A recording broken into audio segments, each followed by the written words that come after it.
Mark, today we're on father wounds again, but we're going to look at from the perspective of what our life looks like as we begin to heal from our father wounds. You don't want to miss this one.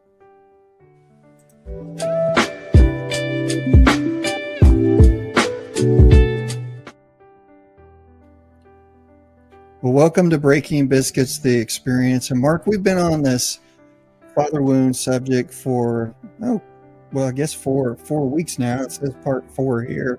So we've been talking about this for quite some time. It's really important subject, and we've kind of dove into different aspects of it.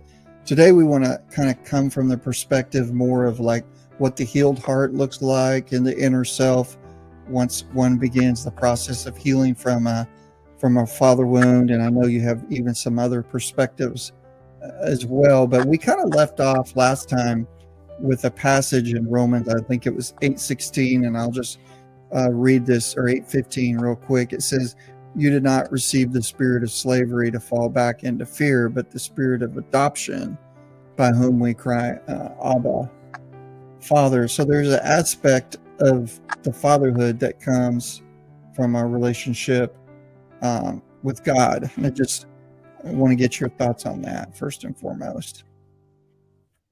Yeah, we've been hitting hard about what it looks like when you have the father wound of abuse, neglect, or not present.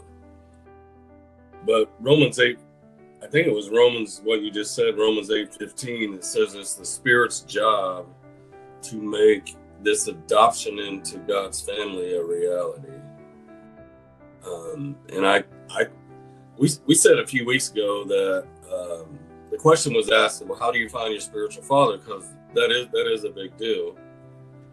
And does the spiritual father find you, and all those things? And we've been talking, and it's like, it's not so much that you need a spiritual father, but you need to be fathered by the Spirit.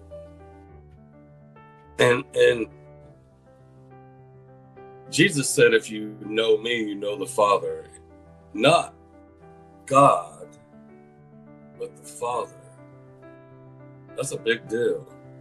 You understand the fathering spirit. And I think we have close friends, family, a community that help father us, and the Spirit fathers us we get fathered by the Spirit through our friends, family, community. All these things conglomerate and help us find our way and our true identity.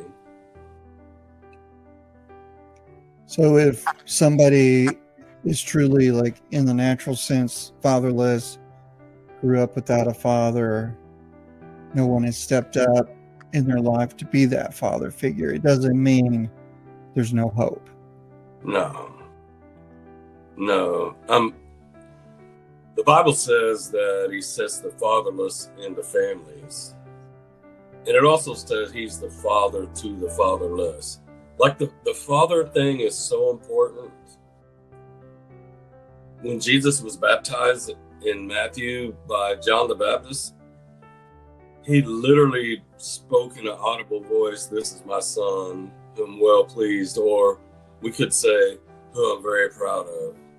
I'm proud to be his father." Right. Man. And he didn't start his ministry until that happened.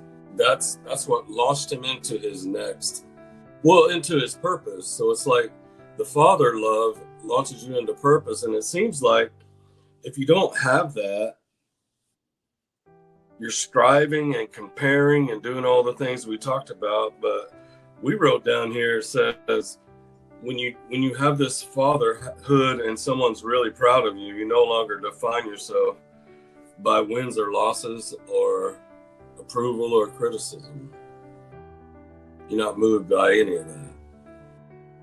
No, I think, like, when you're talking, like, to me, what I hear is there's the attributes of the Father that the Spirit has and that people live out in your life through the Spirit on your behalf. And those attributes create a certain attitude within us.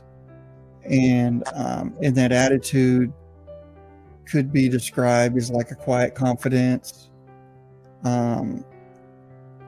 The lack of arrogance would be the opposite of that. So arrogance would be the opposite. So it's like the lack thereof of arrogance, that quiet confidence, the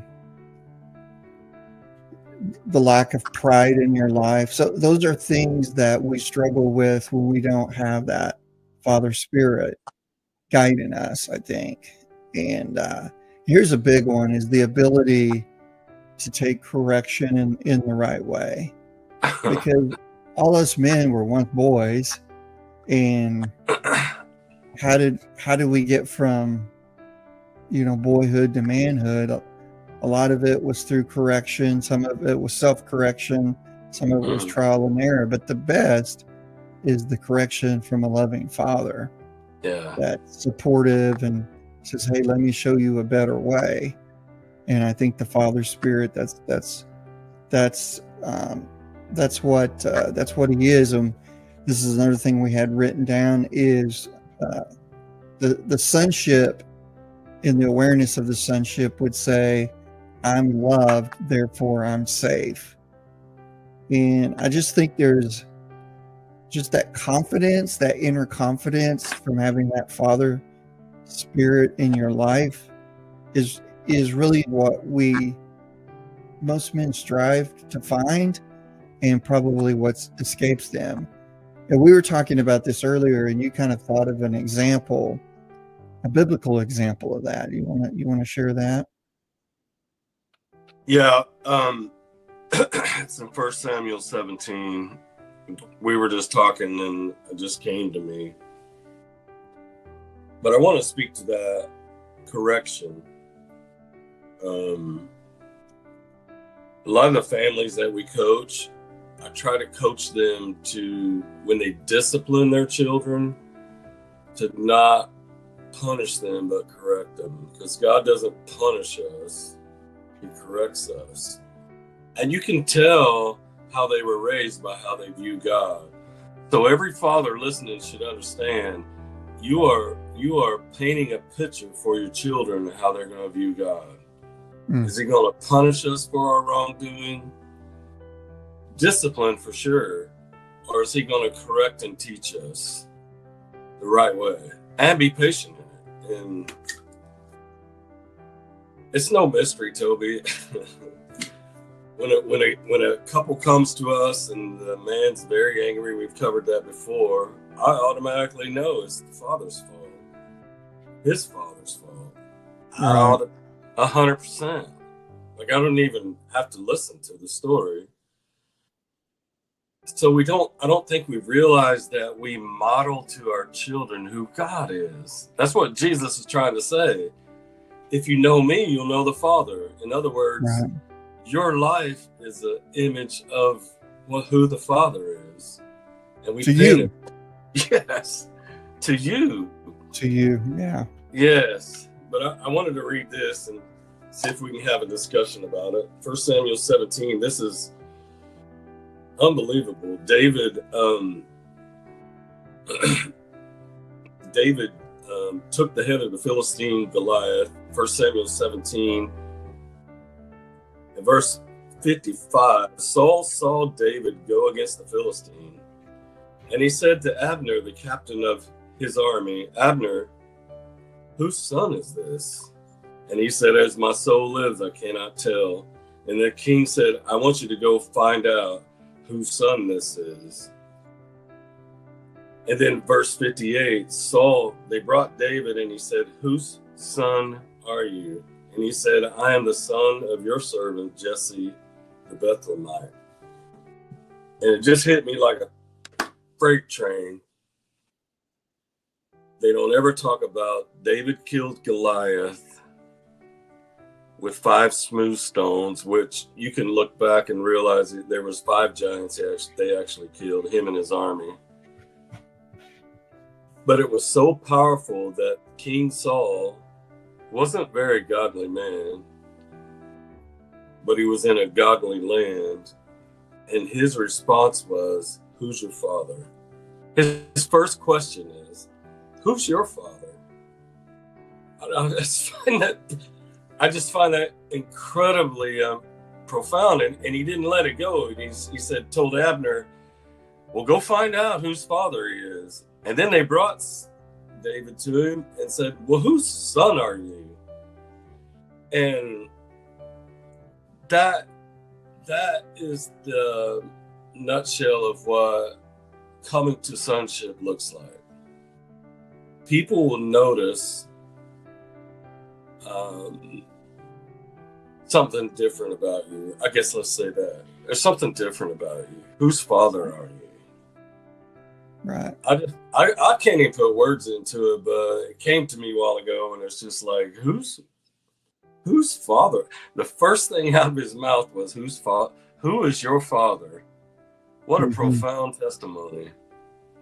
Really. Yeah, there's probably a host of people have heard that question asked, but for the wrong reason, right? Like you did something bad, and they're like, "Whose father are you?" But in who's this your case, family?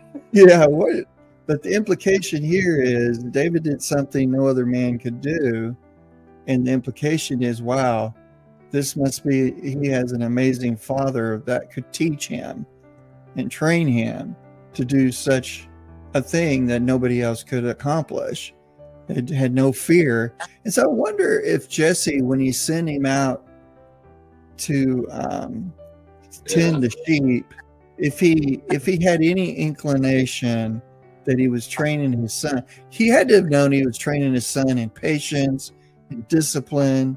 He knew he was going to have to fight off the bears and the lions out there. We don't have really a look into his mind, through scripture, but just from a humanity standpoint, I don't think it's too much of a stretch to think he knew he was putting his son at some level of risk, but he trusted him and believed in him enough that he was watching over the sheep, which was like an important asset of the family. You see what I'm saying? Yeah. So there had to be some level of trust, and then David proved himself, obviously, through and he that. had older sons didn't want to do it. It was probably beneath them, right? It was a thankless, they they'd rather kill the giants, right? But David was willing to do the little things, but his dad still believed in him. He had to have, or he wouldn't have had him overseeing I think his dad gets a bad rap, because when Samuel came to anoint the king, he's like, "Do you have any other sons?" And we always say, well, Jesse didn't even love him, just left him out there. But maybe he was protecting him. He didn't want him to be the king. Yeah. He didn't want him to live under that world. Right. And what's funny is when you're talking, it says David went to deliver lunch to his brothers and wound up killing the giant of the whole nation. Yeah, that's funny. But he was faithful to deliver lunch. I'd like to stay here for a second, because David killed the lion and the bear. When he went to Saul and said, "Who's this uncircumcised giant? God will kill him. God will do something. I don't know what he's going to do, but I'm not scared." And that gave him the qualification. He said, "I have killed a lion and a bear in my bare hands, and this giant will be nothing." And what I always thought of is when someone has a good father, they kill the lion and the bear in their life before they kill the giant. That's good. And the lion represents the dominant things in our life. And he killed it. He killed it in private, with no audience. No, he didn't sell tapes and didn't book any meetings, but he killed the lion because that was his job. And then he's killed the bear, which is dormant things in his life. So he knew I guess what I'm saying is when you have this good father relationship, whether it be God or your friends, family, people in your life that are speaking by the Spirit like that, it will coach you to deal with the dominant things in your life that put you off track and the dormant things so you can kill the giant. And it was so obvious, Toby, that King Saul said his first question, who is your father? Holy cow. Who is your father? Wouldn't it be something as a son to do something business-wise or church-wise or family-wise or whatever, and people say, wow, who's your father? Yeah, I think that's a great point, because I think we are a reflection of our Father. I was thinking about my own life, because a lot of people knew my father in the business world and knew me. It was time went, they knew me more than they knew him, because he'd been out of the business world for a while. But I would get those questions, not who's your father, but oh, that's your father, or wow, your father must have been a great man, and I still get that. I want to go back to your thought, because when you were talking about how he killed the lion and the bear, the dominant and the dormant things in our life, and then that gives us the ability to kill the giants. So if I reverse that and say, okay, if we lack this fathering spirit, we end up facing giants in our life that we can't slay, because we've not gone through the process of killing the dormant. My Lord. I mean, it's like, wow, wonder we can't slay the giant in our life, because we can't get the dormant things. We can't kill the bear or the lion, because we've just not learned how to do that, because we lack that fathering, nurturing in spirit in our lives. Wow, that's good. So let's just name the giant. People are faced with divorce. I was thinking the same thing. 100%. It's almost always relationship. That's the giant, and we're like, we can't. But it's the personal lion and the personal bear.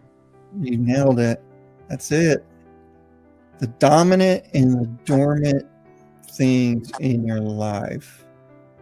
I just would challenge people listening to the podcast right now, Mark, in the comments. You probably aren't comfortable naming it, but just say, if that resonates with you, that there's something dominant or dormant that you've not conquered in your life, just type dominant or dormant. Mm-hmm.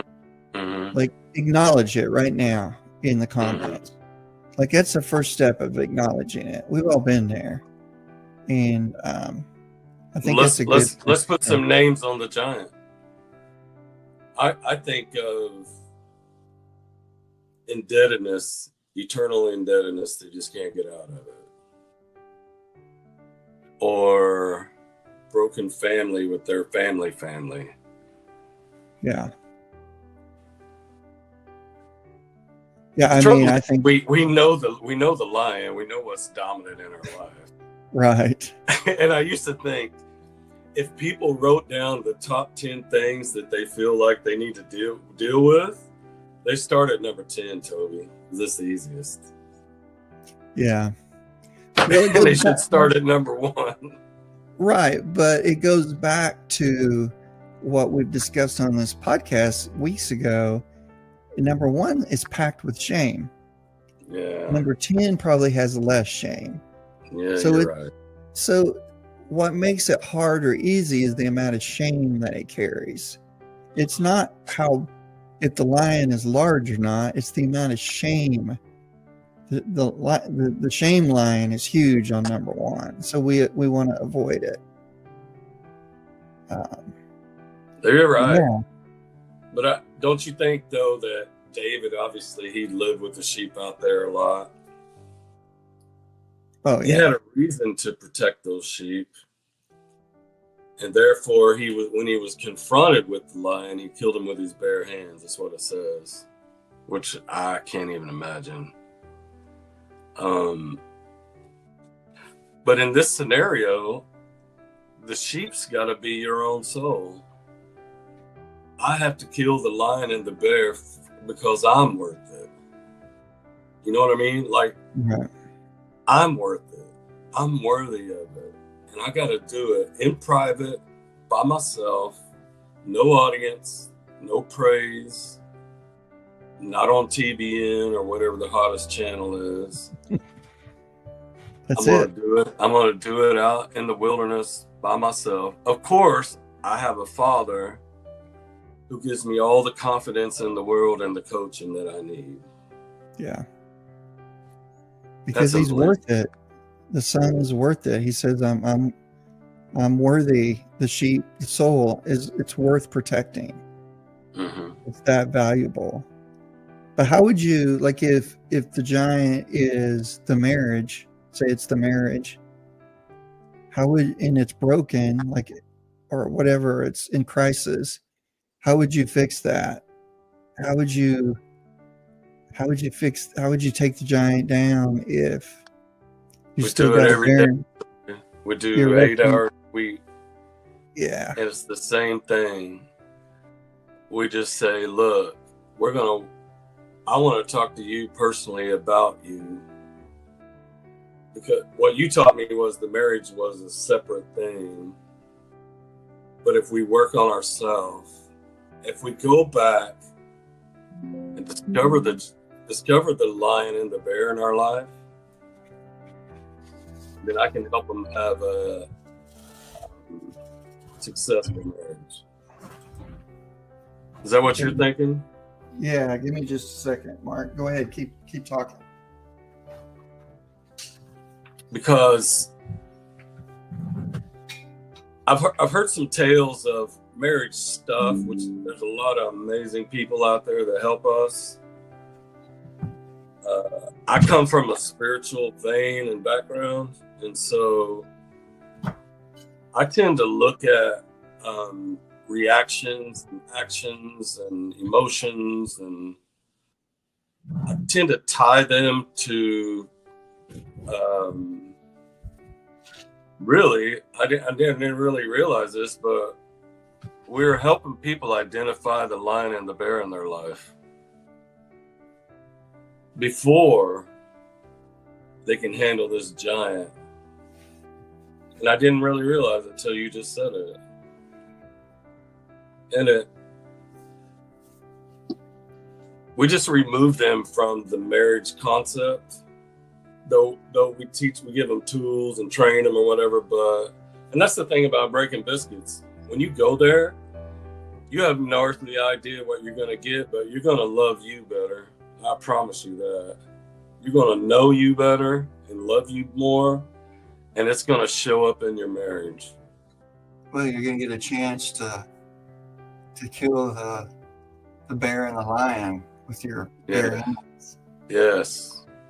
Which we saw. I mean, we saw it in couples. We see it's easy to see when it gets revealed, and they might be there thinking their marriage is in trouble, and it might be, likely it is, but at the end of the day, it's like there's a bear and a lion in the backyard that needs to be dealt with first.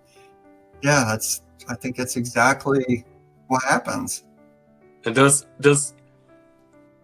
I'm assuming people know there's a bear and a lion loose in your backyard, but do they not know how, or they don't know where to start, or speak to that shame that freezes people?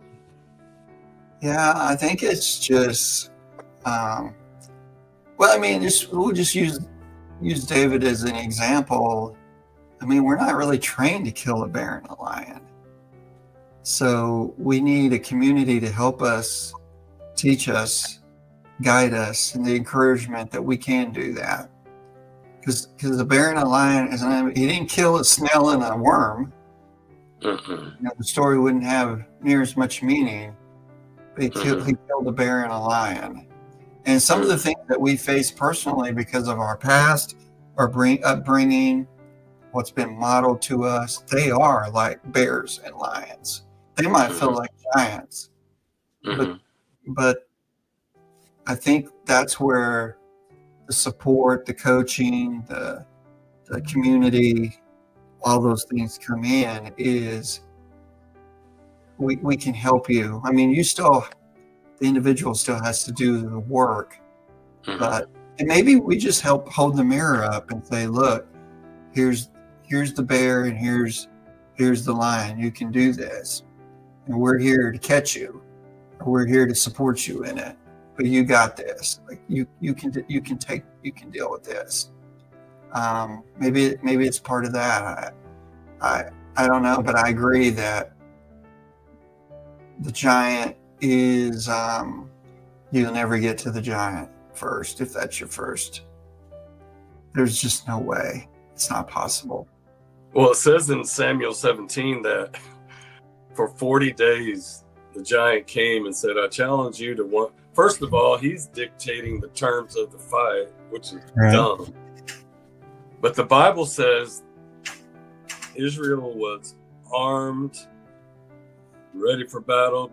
And I always thought they're armed, but they're not dangerous. They talk a big talk.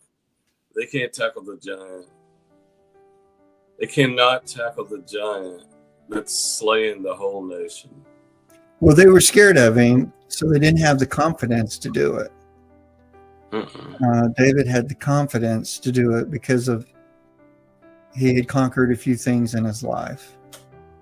And how many of us in life are 40-year-olds? I'm not 40, but how many 40-year-olds feel like they've just never conquered anything in their life? Like, would conquer relate to accomplish things? Yeah, I think so. I mean, because you can't accomplish things without conquering a few things. Like you have to. Like I always go to the business world because that's the world I've lived in. But you're never successful in business without discipline. It's impossible to be successful without discipline. You're the guy that goes to work when you don't want to. You're the guy that puts the extra effort when you don't want to. I'm the guy that flew 3 weeks out of 4 for 10 years. I didn't want to do that, but that's what I did because that's what was required to get where I thought I wanted to go. So that's a discipline. And so I think you conquer things through your accomplishments along the way. But then there's always, we were talking about this a few days ago, and I don't know if I'm using the right biblical passage because it's interpreted many different ways, but it seems like all of us have something we have a tendency to struggle with. It's like nobody gets a free ride in life. I guess to say it the way we're talking about it today, there's always a bear or a lion in our life, and we know what it is, and it's just like the thing that seems to escape us, like we just struggle with the most. But what we're saying today is whatever that thing is, you can conquer it. And when you do, it's going to make all the other hurdles and challenges and obstacles in life. It would be just like David. Well, I did that. Of course I can accomplish this. Of course I can make my life better or my marriage better. Look, I dealt with this. I accomplished this. Yeah, I mean, I think it does. I think it's all tied together somehow. But I would say this, Mark, because I know business people listen, but you can't confuse accomplishments in the business world with accomplishments in your relationship world. Because the way our society is built, it's really easy to to sacrifice your relationships for success. And every person has to know in their own heart what they're called to do, what their purpose is in life, because it might require a sacrifice of time and energy and all that. But if it's just to get ahead or just to make money, it's purpose behind it. It's not going to be a fun trip. But I don't think they're synonymous with each other. Well, that's funny because church world can be the same exact thing. Your success doesn't always guarantee relational. If we could move our life at the pace of our relationships and use that as the dipstick, like I don't want to lose them. Yeah, that's really good. It's the pacer. We call that in the business world, we call it the pacing item. In other words, what's the slowest thing? And that's the speed the project moves. It's the pacer. That's what the relationship be. It should be the pacer in our life. Yeah. We tell at our church, we talk about, we build the church at the speed of family. Yeah, that's good. It's healthy. It's not always easy. Not always okay. Well, we start getting aspirations of certain things in life, and we want to be accomplished, and I don't know. That's a whole nother podcast. We could spend the whole session on that, which we probably will get there. Mark, I can see our time is winding down here. Thoughts you wanna end? I think you and I, of course, we've been friends 30 years now. We're in a new place in our life, and we have a different role in people's life. You in the business world and me in the church world or whatever, just in people's lives. What I found when we do Breaking Biscuits, what I find most profound is this sense of a fathering spirit. And 4 days of intense fathering and mothering. And when those people left on Sunday morning, they have never been the same. It's true. They killed the giant. And it's funny because when they showed up, they thought, yeah, we killed it. We got it. Like, right. No, you can't kill the giant. You got lions and bears running in your backyard. That's for sure. But I think that's what I take away. That's my role in life now. And I accepted it, like it. I know that's your role. But seeing it compacted at Breaking Biscuits, it kind of makes sense now. Like, we worked for 4 days, kill the giant and the lion and exposing it and revealing it and you dealing with it and be done with it. But when they walk out of there, the giant's dead. Yeah. But but they're going to leave with a father's blessing, a real one. Right. Man. Yeah, it's powerful stuff. Speaking of that, January, let me pull up the date here if I can. January 23rd, I believe, through the 22nd or 23rd. Yeah, 22nd through the 25th is our next Breaking Biscuits event. So if you want more information, go to breakingbiscuits.com. You can shoot us a message, whatever forum you're watching this on, Facebook, YouTube, whatever. Drop us a line and say, hey, I want more information. And we've got scholarships that help pay for part of it if you're interested in going. We need an application, but we only have five slots open. So reach out to. And we need a deposit, right, to secure the spot.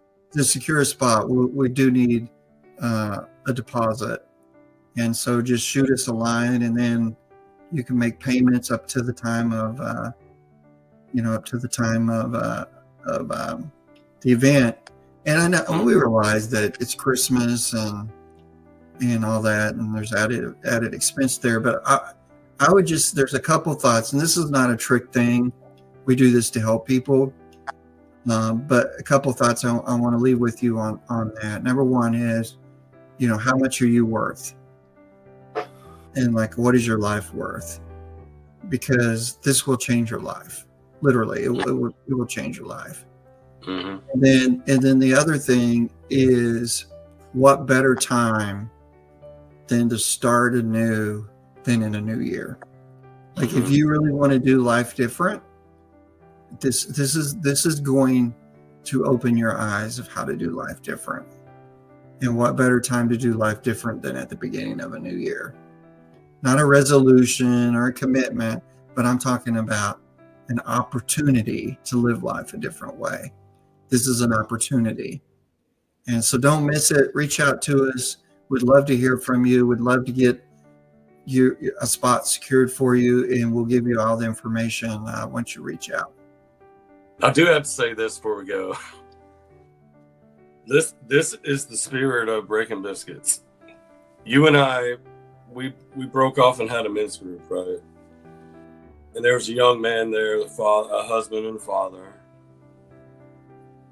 And he said, I've done some stuff, and I will take it to my grave. I'll never tell a soul. And in my mind, I'm like, yeah, that sounds like a bear or a lion or something.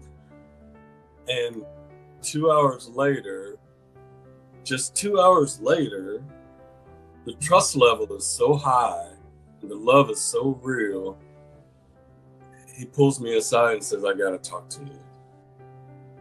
And he told me the thing that had been tripping him up his whole life in one moment. And he swore to God he would never tell a soul. And I left that place blessed. Number one, that I was trusted. And number two, that they realized that we're a safe place. Breaking Biscuits is a safe place. Yeah. I want to say come and money back guarantee, but I don't know how much you're going to really work. So you got to put in your part. Right. Yeah, no, you want to be vested in the process. There's a lot to that for sure. So, all right, Mark. Well, I think that's a good place to stop, and great discussion. And we look forward to seeing you again next week. And until then, this is Breaking Biscuits, and God bless you.